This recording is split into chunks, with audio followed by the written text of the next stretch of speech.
পাকিস্তান এবার দাঁড়ালো বাংলাদেশের পাশে। যদি বিসিবির দাবি দেওয়া মেনে না নেয় আইসিসি, যদি বাংলাদেশ ক্রিকেটের ভেন্যু পরিবর্তন না হয় বিশ্বকাপে, বাংলাদেশ যদি বিশ্বকাপ বয়কট করে, তাহলে পাকিস্তানও বিশ্বকাপ বয়কট করতে পারে।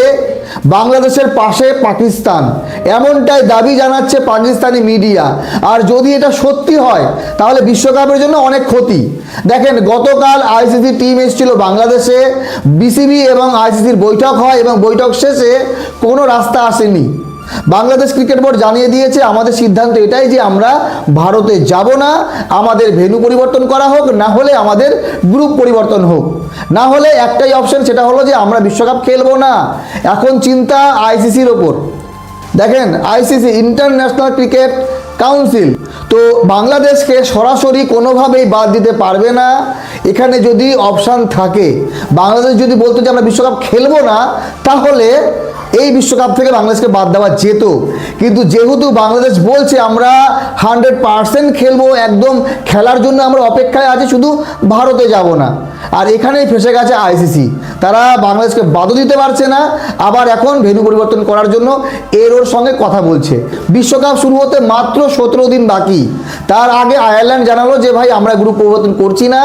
এইবার জিম্বাবুয়ে থাকলো এবং ওমান, এই দুটি দলের সঙ্গে কথা বলে যদি মানাতে পারে আইসিসি, যদি পারে, তাহলে হয়তো বা বাংলাদেশ শ্রীলঙ্কায় যাবে।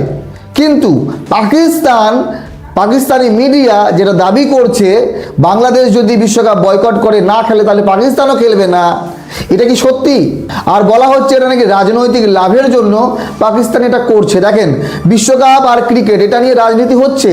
যখন রাজনীতি হচ্ছে তখন বাংলাদেশের সহানুভূতি বা বিশ্বাস, বাংলাদেশের জনগণের মনে একটা ভালোবাসা পাওয়ার জন্য পাকিস্তান মিডিয়া, পাকিস্তান ক্রিকেট বোর্ডের কোনো একজন কর্মকর্তা বা পাকিস্তানের কোনো রাজনৈতিক নেতা এগুলো কথা বলতেই পারে, না বলার কিছু নেই।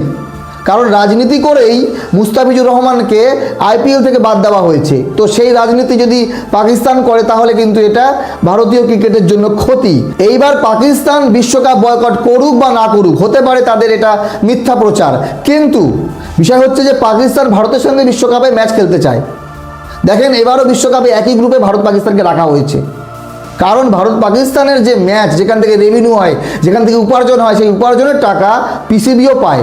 সেই জন্য ভারত এবং পাকিস্তানের ম্যাচের রেজাল্ট যাই আসুক না কেন, হারুক জিতুক, কিন্তু ম্যাচ হওয়া খুবই জরুরি।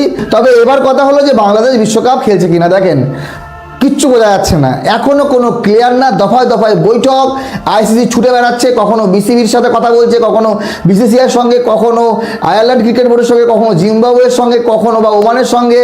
শ্রীলঙ্কা আর অস্ট্রেলিয়ার তো সেই গ্রুপ ছেড়ে আসার কোনো মানেই হয় না, কারণ ওই গ্রুপে ওই দুটি দলই আছে শক্তিশালী। সম্ভবত তারাই হয়তো আগামী পর্বে যাবে, এইরকম একটা আশা সবার আছে। তো তারা কখনো গ্রুপ চেঞ্জ করতে চাইবে না। বাকি আপনাদের মতামত জানাবেন, পাকিস্তান ক্রিকেট বয়কট করবে কি না, এটা কি সত্যি খবর নাকি এটা তাদের একটা পলিটিক্যাল স্ট্যান্ড, সেটা আপনারা কমেন্ট করে জানাবেন। তবে বাংলাদেশ, আমার মনে হয় বাংলাদেশকে আইসিসি বাদ দিতে পারবে না। বাদ দিতে পারলে আগেই বাদ দিত। বাংলাদেশ যেহেতু বলেছে আমরা খেলবো, সেহেতু আইসিসি একরকম বাধ্য হয়ে গেছে বাংলাদেশকে খেলাতে। আর যদি ভেন্যু পরিবর্তন করে, গ্রুপ পরিবর্তন না করে, তাহলে সমস্যা হবে ইংল্যান্ড, ওয়েস্ট ইন্ডিজ, নেপাল এবং ইতালির জন্য। তাদেরকেও বিশ্বকাপের ম্যাচগুলো খেলার জন্য যেতে হবে একবার শ্রীলঙ্কা, একবার ইন্ডিয়ায়। বাকি ভালো থাকবেন সবাই, ধন্যবাদ।